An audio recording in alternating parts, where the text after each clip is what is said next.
My name's Sarah, and I've got a story to tell you. I grew up in a military family, just me and my dad. Mom couldn't handle the stress of constant moves and took off after I was born. Dad, bless him, did his best, but he was always away on duty. So, I ended up living with my grandmother for most of my early years. When I was about 3, Dad remarried. A year later, my half-sister, Emily, came along. I didn't see much of them at first, still living with Grandma and all. But things changed when I turned 10. Dad retired from the military, got a fat pension, and bought a house. He came to get me, saying it was time for us to be a proper family. I was excited at first. A new house, a new family, it seemed like a dream come true. But reality hit hard and fast. My stepmom, Linda, was okay, I guess. She tried to make me feel welcome, but it was clear Emily was her priority. And Emily? Well, she was a nightmare from day one. "That's my room," she screamed when Dad showed me to my new bedroom. "I want it. Make her sleep in the attic." Dad tried to calm her down. "Emily, honey, there's plenty of space for both of you. Sarah needs a room too." But Emily wasn't having it. She threw herself on the floor, kicking and screaming. I stood there, suitcase in hand, feeling like an intruder in what was supposed to be my home. That was just the beginning. Emily made it her mission to make my life hell. She'd accidentally spilled juice on my homework, draw on my textbooks, and hide my things. I learned pretty quick that in this house, Emily could do no wrong. No matter what she did, it was always, "Sarah, be the bigger person," or "Sarah, you need to set a good example." So, I stopped complaining. I learned to hide my important stuff and ignore Emily's antics as best I could. But it wasn't just Emily making things tough. When I was 12, the doctor dropped a bombshell on us. I had problems with my thyroid, hyperfunction, he called it. He said I'd live a normal life, but having kids would probably be off the table. I remember sitting in that sterile office, the words washing over me like ice water. Dad squeezed my hand, trying to comfort me, but I felt numb. At 12, having kids wasn't exactly on my radar, but knowing it might never happen? That hit hard. Emily, being the brat she was, overheard and started calling me empty nut. It stung, but I tried not to let it show. I buried myself in my computer games, finding solace in virtual worlds where I could be anyone, do anything. Life trudged on, and before I knew it, I was 16. That's when everything changed again. Grandma passed away, leaving me her inheritance. It wasn't a fortune, but it was enough to make Emily's eyes go wide with envy. "It's not fair," she whined at the dinner table. "Why does Sarah get all the money? We should use it for a family vacation." Dad backed me up, surprisingly. "Emily, that's Sarah's inheritance. She can decide what to do with it." I had plans for that money. All those hours spent gaming hadn't just been an escape, they'd given me an idea. I wanted to open a network of computer clubs for teenagers, maybe even a camp for training esports athletes. A place where kids like me could feel at home, surrounded by people who got it. When I shared my idea, Emily laughed so hard she nearly choked on her peas. "That's the dumbest thing I've ever heard. Who'd want to go to a nerd camp?" "It's not dumb," I shot back. "Esports is growing. It could be big." High school graduation couldn't come fast enough. College was a breath of fresh air. For the first time, I could just be Sarah, not the girl with the annoying sister, or the one who couldn't have kids. I threw myself into my studies, focusing on business management. All the while, my dream of the esports camp simmered in the back of my mind. After graduation, I took a leap of faith. I packed my bags and headed to South Korea for an internship. If I was going to learn about esports, why not go to the Mecca? Those 3 years in Korea were intense. I worked my ass off, learning everything I could about running gaming centers and managing teams. I saw firsthand how esports could change lives, giving kids a sense of purpose and belonging. When I finally came back home, I was ready.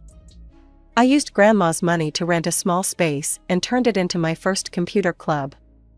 It wasn't much, just a dozen computers and some second-hand furniture, but it was mine. The first few months were tough. Some days, I'd sit there alone, wondering if I'd made a huge mistake. But slowly, word spread. Kids started trickling in after school, then flooding in on weekends. 5 years flew by in a blur of expansion, tournaments, and sleepless nights. Before I knew it, I had 5 thriving clubs and a full-fledged training camp for aspiring esports athletes. My team was racking up wins left and right. I was so focused on work that dating wasn't even on my radar. But life has a funny way of surprising you when you least expect it. It was at a gaming convention. I was there scouting new talent when I quite literally ran into him. Coffee went flying, splattering both our shirts. "Oh God, I'm so sorry," I stammered, frantically grabbing napkins. He just laughed, his green eyes crinkling at the corners. "No worries. I needed a wake-up call anyway. I'm Jake." "Sarah," I replied, feeling my cheeks heat up. We ended up talking for hours, long after our shirts had dried. Jake was a game developer, passionate about creating educational games for kids. He got my vision for the clubs in a way few others had. As we said goodbye, he hesitated. "Listen, Sarah, would you maybe want to grab coffee sometime? Preferably without wearing it?" Our coffee date turned into dinner, then weekend trips, and before I knew it, a year had flown by. He was different from anyone I'd ever met, supportive, kind, and he actually listened when I talked about my work. One night, over a homemade dinner, Jake got down on one knee. I was overjoyed, but a nagging voice in the back of my head wouldn't let me fully embrace the moment. "Jake, wait," I said, my voice barely above a whisper. "There's something you need to know." I told him about my thyroid condition, about the likelihood that we'd never have children. I held my breath, waiting for his reaction. Jake just smiled and took my hands in his. "Sarah, I love you. Kids or no kids, I want to spend my life with you. We'll face whatever comes together." Tears welled up in my eyes as I nodded, too choked up to speak. He slipped the ring on my finger, and just like that, we were engaged. When we went to tell my family, I was a bundle of nerves. Dad was thrilled, of course. He clapped Jake on the back so hard I thought he might knock him over. "Welcome to the family, son," he boomed. Linda offered a tight smile and a quick hug. "And Emily?" She didn't even bother to come downstairs to meet Jake. I could hear her music blasting from her room, a clear message that she couldn't care less about my engagement.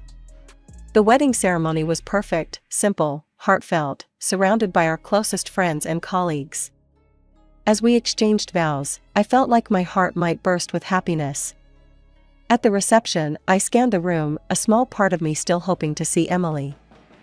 Instead, a waiter approached with a large, beautifully wrapped box. "A delivery for the bride," he announced.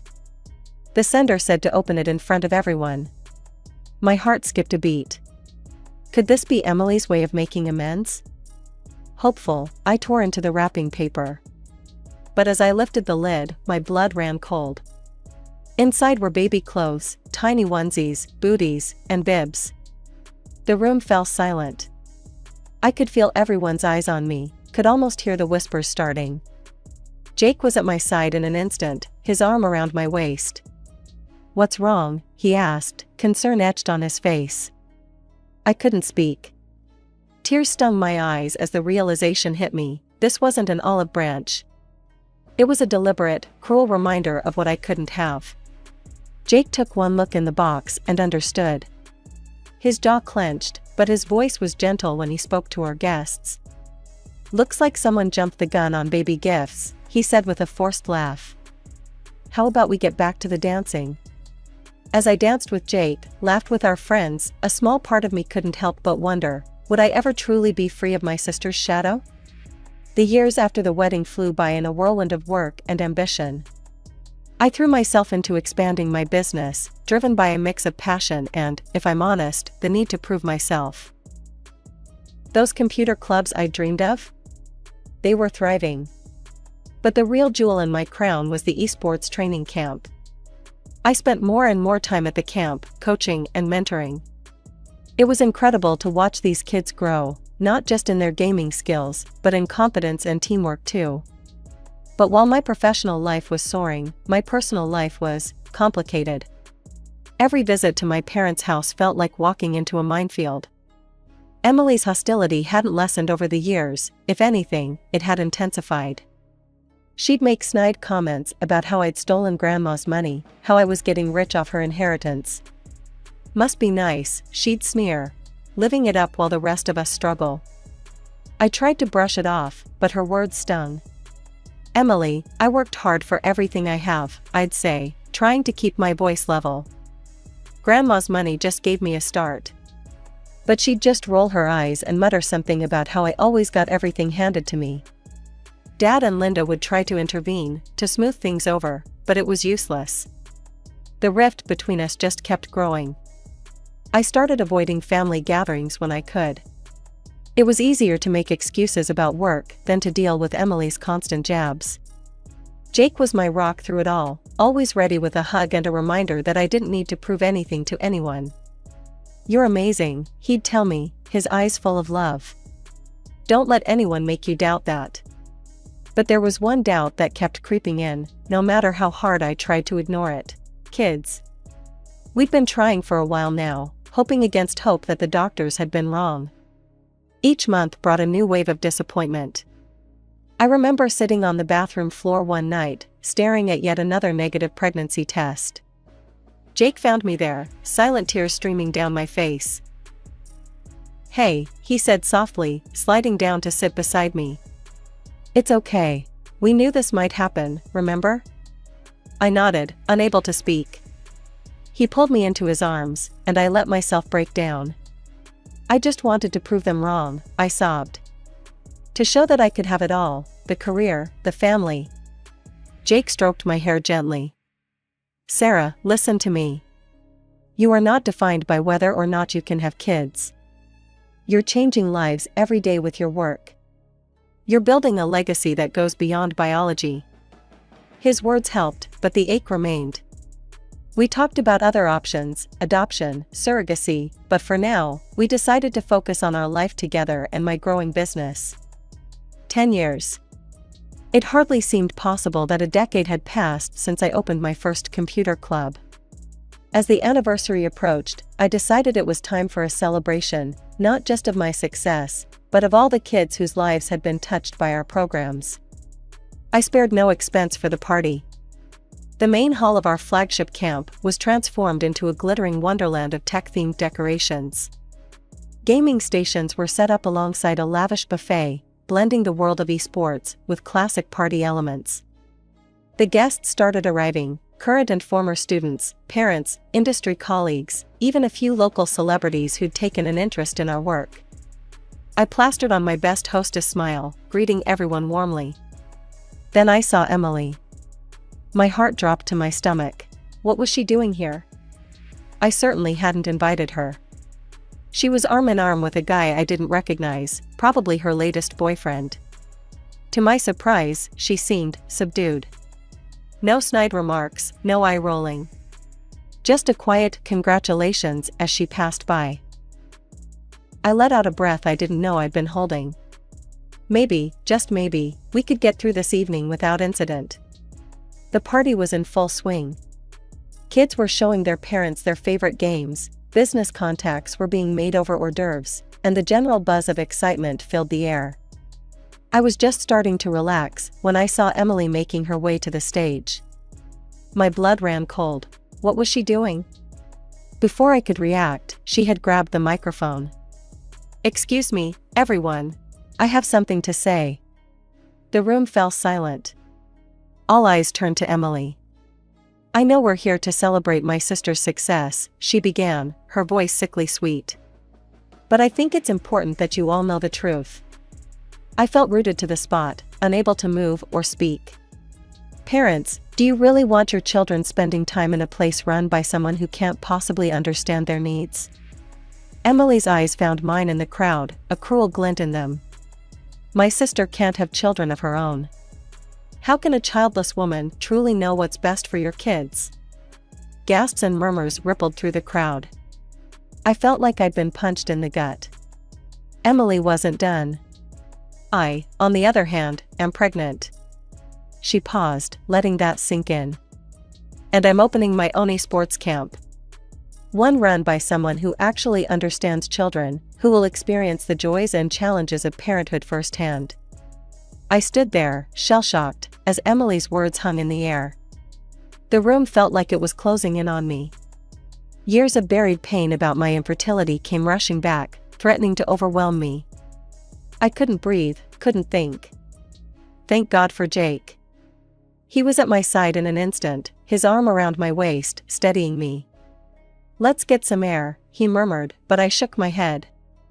I couldn't let them see me run away. Jake squeezed my hand and turned to address the crowd. Well, folks, how about we lighten the mood? I hear the chefs have outdone themselves with the dessert spread. Why don't we all head over for a tasting?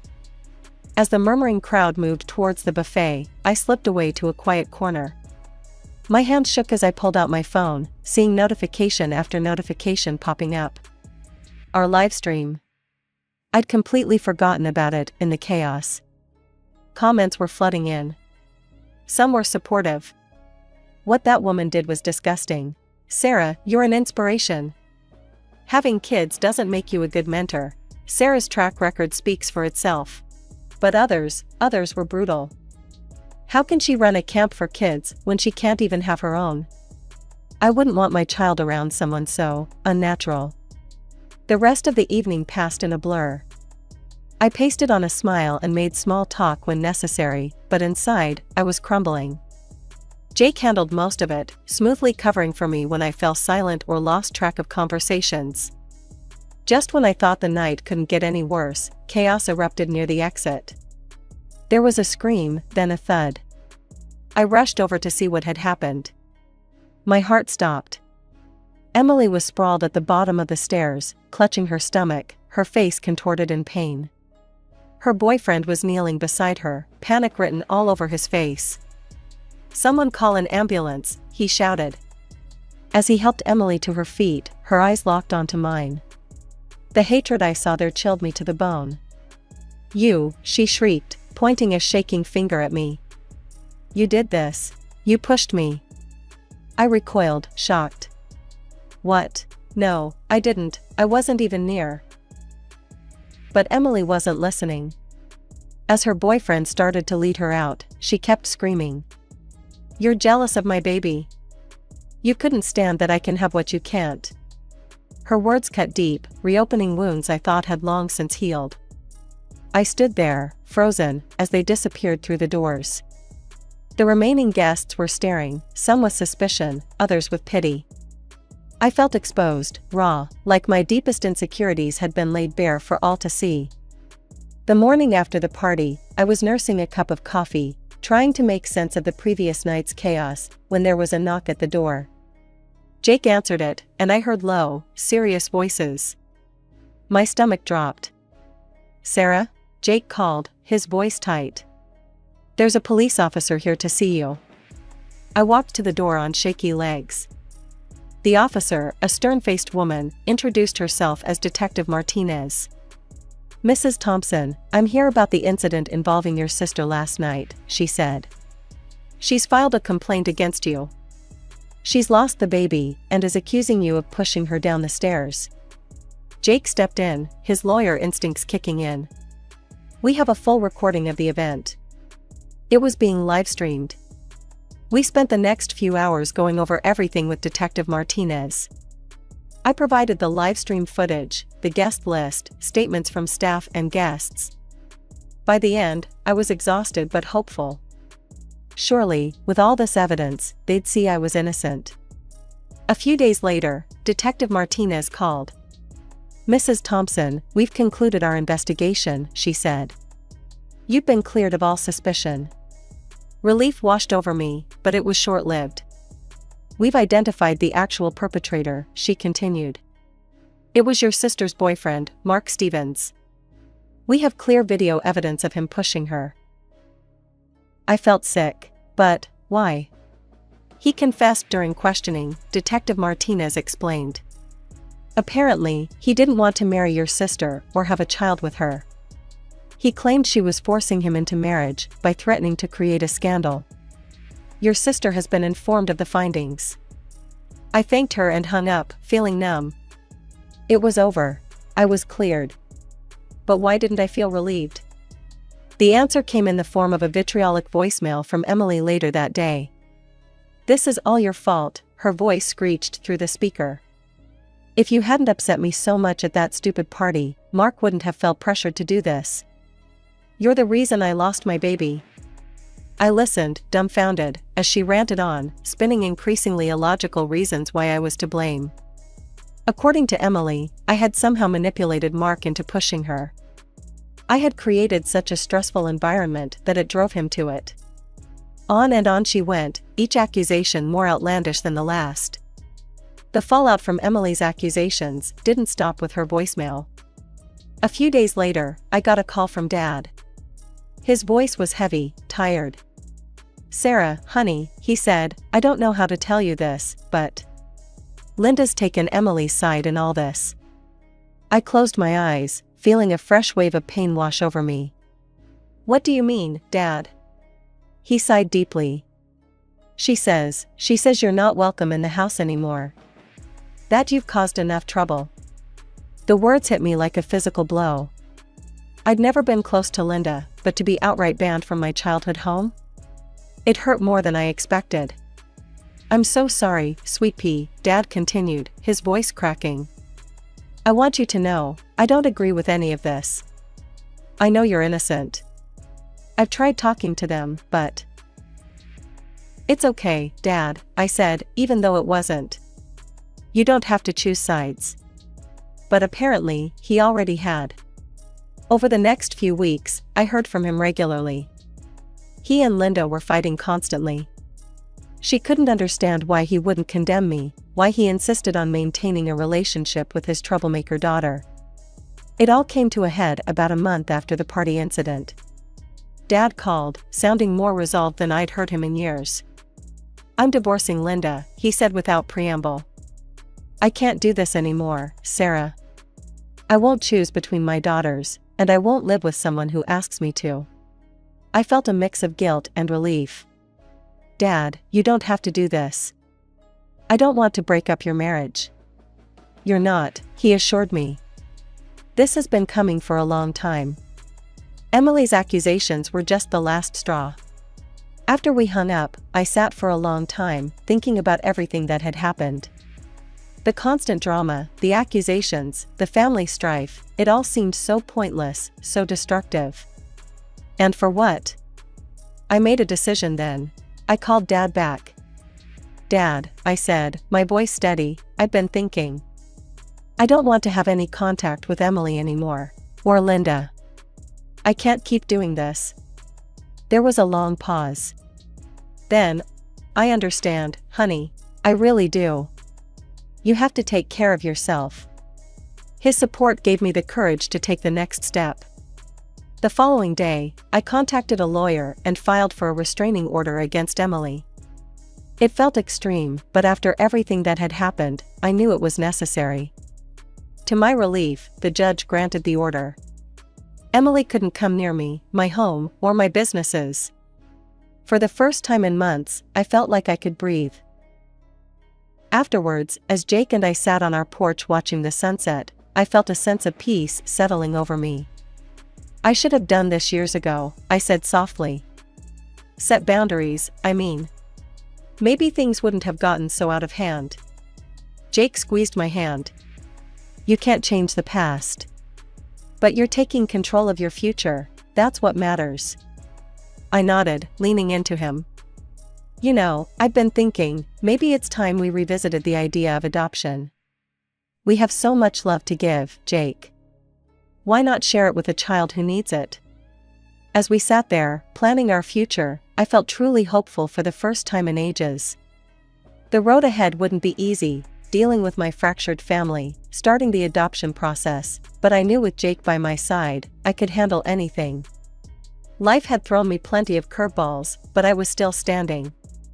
My business was thriving, I had a loving husband, and now, the possibility of a child to call our own. Emily and her drama no longer had the power to overshadow all the good in my life. As the sun dipped below the horizon, I made a silent promise to myself. No more letting others dictate my worth. No more shrinking to make others comfortable. From now on, I would stand tall, proud of who I am and what I've accomplished. After all, family isn't just about blood. It's about love, support, and understanding. And looking at Jake, thinking about our future child, I knew I had all the family I needed right here.